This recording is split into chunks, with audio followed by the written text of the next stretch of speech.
Leo nitakuelezea tofauti kati ya forex na crypto kwa lugha nyepesi kabisa, ili mwisho wa video hii usije tena ukachanganya Bitcoin na dola. Na ukweli ni kwamba vyote, yani forex, crypto, vinaweza kuingizia pesa, lakini pia inaweza kuondoka na pesa zako kwa kasi ya mzize, akibaki peke yake na kipa. Mimi naitwa Musa na kwenye chaneli hii tunachambua masuala ya fedha kwa lugha rahisi, bila makelele, bila ahadi za utajiri wa haraka na bila kuficha hatari zake. Kwa ufupi tu, forex ni biashara ya kubadilishana sarafu za nchi mbalimbali kama dola ya Kimarekani dhidi ya euro. Sasa crypto ni mali ya kidijitali inayotumia teknolojia kama blockchain. Mfano ni Bitcoin, Ethereum na Dogecoin. Kwa mujibu wa Bank of International Settlements, biashara ya forex duniani ilifikia wastani wa dola trilioni 9.6 kwa siku mwezi Aprili mwaka 2025. Ndiyo, trilioni kwa siku. Hiyo ni pesa nyingi sana, yani hata kalkuleta yako inaweza kuomba hapo ukiingiza hiyo pesa. Leo nitakuelezea tofauti 7 muhimu kati ya crypto na forex trading, kisha tutajibu ipi inaweza kumfaa mtu anayeanza. So kaa mpaka mwisho, kwa sababu nitakupa jibu ambalo watu wengi mtandaoni huwa hawataki sana kulisema.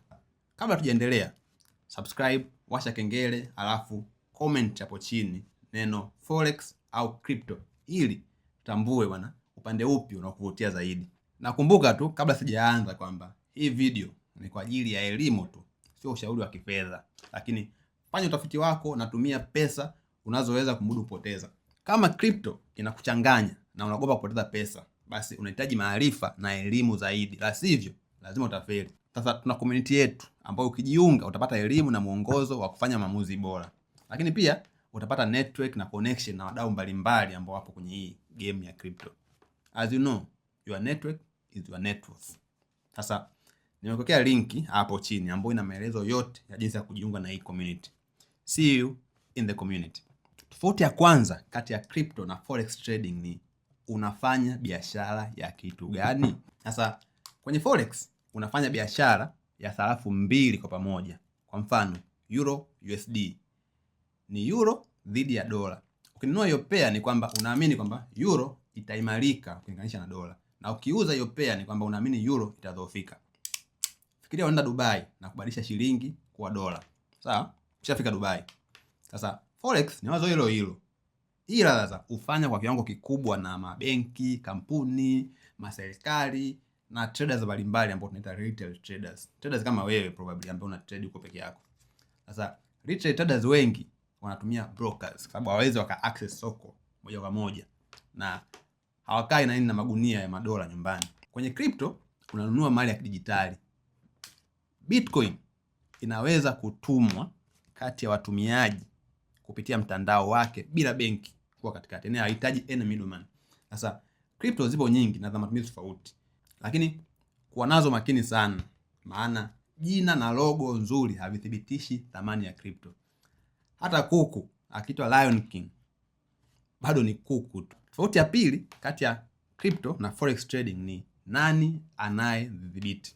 Sarafu za forex hutolewa na nchi au kanda fulani, na pia usimamiwa kupitia benki kuu ya hiyo nchi au hiyo kanda. Riba, mfumuko wa bei, ajira, vita au siasa vinaweza kubadilisha thamani yake, yani thamani ya hizo bei za forex, yani hizo sarafu kama TZS, Russian ruble au hela ya Ukraine au hela ya Iran kama tulivyoona. Ni vita ikipiga tu thamani ya hizo pesa inashuka au inapanda.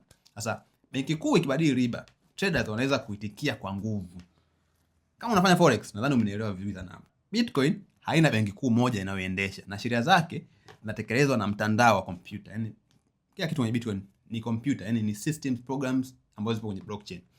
Lakini hii haimaanishi kwamba crypto zote hazina msimamizi. Kuna baadhi ya tokens ambazo zina kampuni au timu yenye nguvu kubwa, na crypto exchange nyingi ni kampuni za kawaida tu. Hivyo ukisikia neno decentralized, sio neno la uchawi. Lazima uchunguze kila mradi ujue kama ni decentralized au ni centralized. Decentralized inamaanisha hamna au miliki na mtu yeyote mmoja. Centralized kuna central organization ambayo ina manage your crypto. Tofauti ya tatu kati ya crypto na forex trading ni muda wa biashara. Forex hufanya kazi karibia saa 24 kwa siku, Jumatatu hadi Ijumaa. Masoko ya Asia, Ulaya, Marekani huwa yanafunguliwa kwa zamu. Weekend masoko yote ya forex huwa yanafungwa. Sasa ukija kwenye crypto, Crypto inafanya kazi masaa 24 siku 7 kila wiki. Yaani Jumapili, Christmas, hata saa 9 usiku ukiwa unatafuta usingizi, crypto inaweza kuwa inafanya vurugu huko. Sasa hii ni fursa kubwa sana, lakini pia ni mtego. Usipoweka mipaka, utageuka mlinzi wa chat baada ya kuwa trader.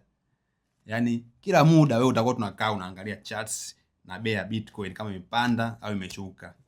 Kwa kifupi, ndugu yangu, utakuwa ni mwenda wazimu, nikwambie tu ukweli. Sasa tofauti ya 4 kati ya crypto na forex trading ni ukubwa, liquidity na mabadiliko ya bei. Forex ndio soko kubwa zaidi la fedha duniani. Kwenye pairs kubwa kama vile Euro USD, kwa kawaida kuna wanunuzi na wauzaji wengi sana. Hii huitwa liquidity, yani uwezo wa kununua na kuuza bila kusukuma bei sana. Sasa kuja kwenye cryptos ni ndogo zaidi na liquidity hutofautiana. Bitcoin na Ethereum huwa na biashara nyingi sana kuliko token ndogo ndogo au shitcoins ambazo bei zake zinaweza zikasukumwa yani kwa urahisi zaidi, kwa sababu obvious hamna liquidity kubwa ndani yake. Kwa kawaida pairs kubwa za forex hubadilika kwa asilimia ndogo sana kwa siku, lakini crypto inaweza kufanya mabadiliko makubwa zaidi ndani ya muda mfupi. Yani Bitcoin inaweza ikawa $60,000 sasa hivi, baadaye jioni ikawa $80,000. Ni kitu cha kawaida sana. Tume ya SEC ya Marekani ambayo inasimamia usalama wa uwekezaji wa kifedha inaonya kuwa Bitcoin na Ethereum ni uwekezaji wenye ubashiri mkubwa sana na bei zinazobadilika sana. Kwa mfano, ukiweka shilingi 100,000 na bei ishuke 10%, unakuwa umepoteza shilingi 10,000. Hapo hakuna uchawi. Asilimia ni asilimia. Hata kama mentor wako alikushauri, ulimuona akiwa amevaa suti na amesimama mbele ya Lamborghini, imeenda hiyo. Tofauti ya 5 kati ya crypto na forex trading ni leverage. Sasa unaweza kuwa unajiuliza leverage ni kitu gani? Leverage ni mkopo wa nguvu kutoka kwa broker au exchange unaokuruhusu kufanya biashara kubwa ukiwa na mtaji mdogo. Kwa mfano, ukiwa na shilingi 100,000 na leverage yako ni zaidi ya mara 100, sawa? Inamaanisha unaweza kufungua trade yenye thamani ya karibu milioni 10. Kwa hiyo hela yako ambayo unayo, hiyo mara nyingi huwa inaonekana tamu sana mpaka bei iende kinyume. Kwa hiyo hapo inakuwa imekula kwako big time. Yaani mabadiliko kidogo tu yanaweza kufuta majini yako yote na biashara ikaishia hapo. Yaani tunasema kwa kifupi unakuwa umechoma account. Forex na crypto futures zote unaweza kutumia leverage. Lakini ukinunua crypto kwenye spot bila kukopa, hakuna liquidation inayosababishwa na leverage. Yaani bado bei inaweza kushuka thamani na kupoteza thamani. CFTC ambayo ni taasisi ya Marekani inayodhibiti masuala ya trading inaonya kwamba leverage kubwa huongeza faida na pia inaongeza hasara. Kwa anayeanza, leverage kubwa sio shortcut, yani ni petroli karibia na moto.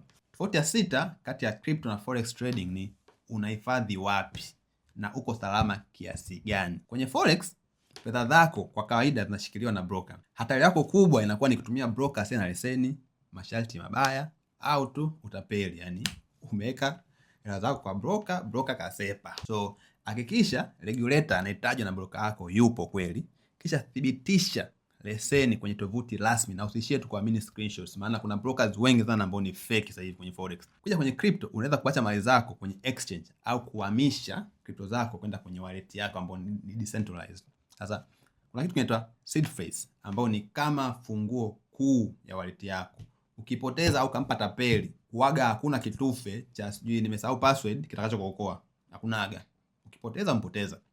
Na seed phrase kamwe usije kaweka kwenye screenshot au kaituma kwa mtu, la sivyo itakuwa imekula kwako. Tofauti ya 7 kati ya crypto na forex trading ni ipi ni bora kwa anayeanza. Jibu la kweli ni hili: hakuna iliyo rahisi na hakuna inayokuhakikishia kwamba utapata faida. Forex inaweza kumfaa mtu anayependa uchumi, habari za benki kuu, ratiba ya Jumatatu hadi Ijumaa na pairs chache za kuzifuatilia.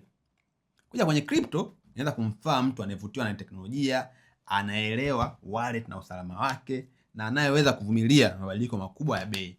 Mimi naweza nikavumilia hata bei ishuke 90% bado nipo, kwa sababu mabadiliko ni makubwa sana kwenye crypto. Yaani unaweza kuwa na coins za milioni 1 leo hii na kesho zikawa na thamani ya milioni 3. Yaani leo na kesho tu.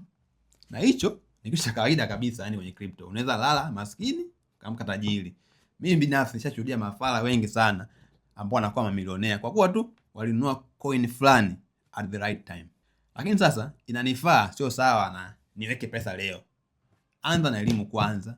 Anza na kutumia demo account kama unafanya forex kabla hujaweka pesa zako za ukweli. Kwenye crypto, jifunze sports na wallet kabla ya futures. Pia epuka sana hizi signal groups zinazokuahidi faida ya uhakika.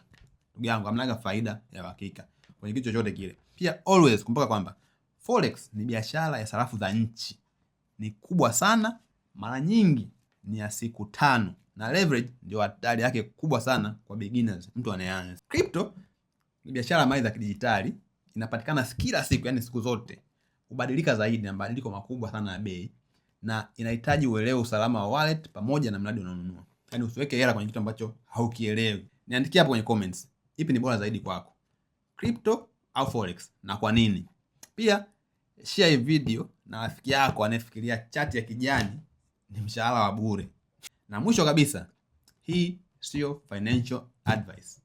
Fanya utafiti wako, thibitisha sheria na leseni nchini kwako, na usiweke pesa usizoweza kumudu kupoteza. Tukutane kwenye video inayofuata.